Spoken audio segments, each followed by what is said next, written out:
اور جو شخص جس چیز کی نیت لے کر کے دعا کرتا ہے وہ پانی پیتا ہے تو اللہ تبارک و تعالیٰ اس کی دعا کو قبول فرماتا ہے۔ لیکن وہ کام نہ کریں جو ہمارے یہاں سے آنے والے حجاج پورا نہانا شروع کر دیتے ہیں، اور بعض لوگوں کا عقیدہ یہ ہوتا ہے کہ 7 مرتبہ نہا لیں گے تو گناہوں سے بالکل پاک و صاف ہو جائیں گے۔ یہ کوئی بات نہیں، لیکن اس کو پینا چاہیے اور یہ دعا کر کے پینی چاہیے کہ اللہ تبارک و تعالیٰ ہمیں عافیت میں رکھے، یا جو شخص جو چاہے دعا کر سکتا۔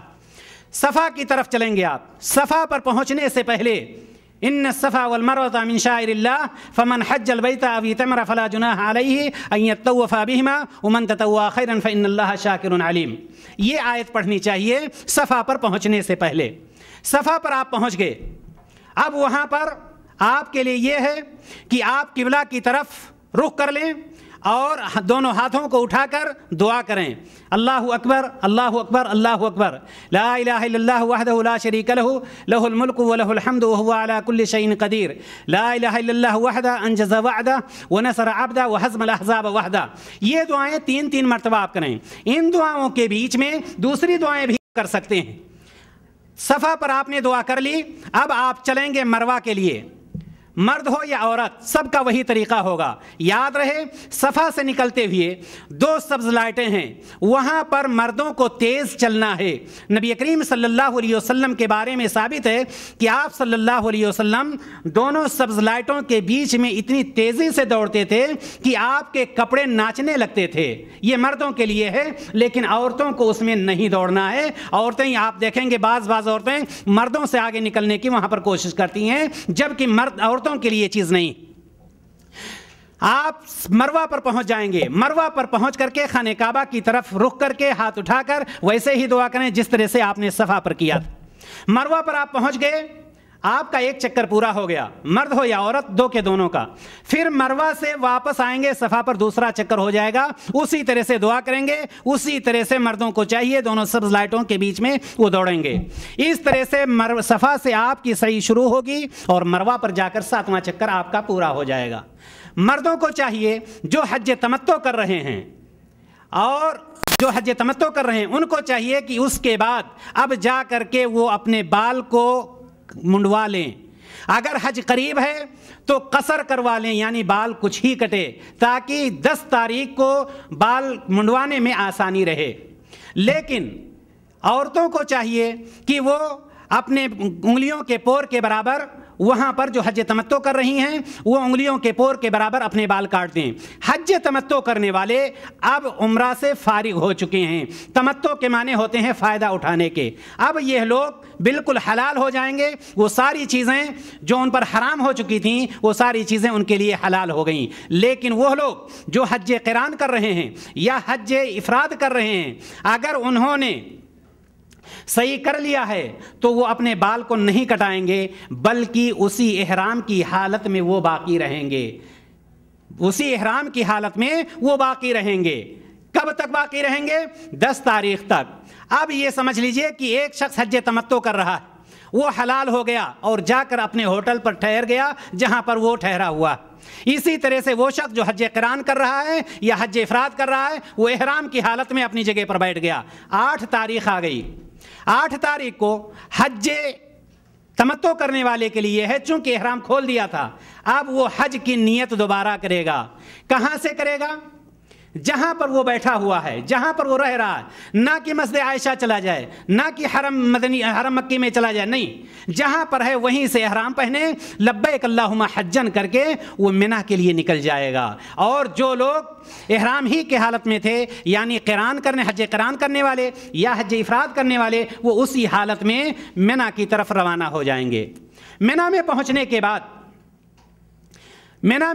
کے بعد کوئی بھی حج کرنے والا ہو، چاہے حج تمتع ہو، چاہے قران ہو، افراد ہو، مرد ہو یا عورت ہو، سب کو نبی کریم صلی اللہ علیہ وسلم کا طریقہ یہ ہے کہ وہاں پہنچنے کے بعد ظہر، عصر، مغرب، عشاء، فجر کی نماز اور 4 رکعت والی نمازیں قصر کر کے پڑھیں گے، یعنی 2 رکعتیں کر کے اپنے اپنے اوقات میں، ظہر کے وقت ظہر کی نماز ظہر کے وقت میں، عصر کی نماز عصر کے وقت میں قصر کر کے۔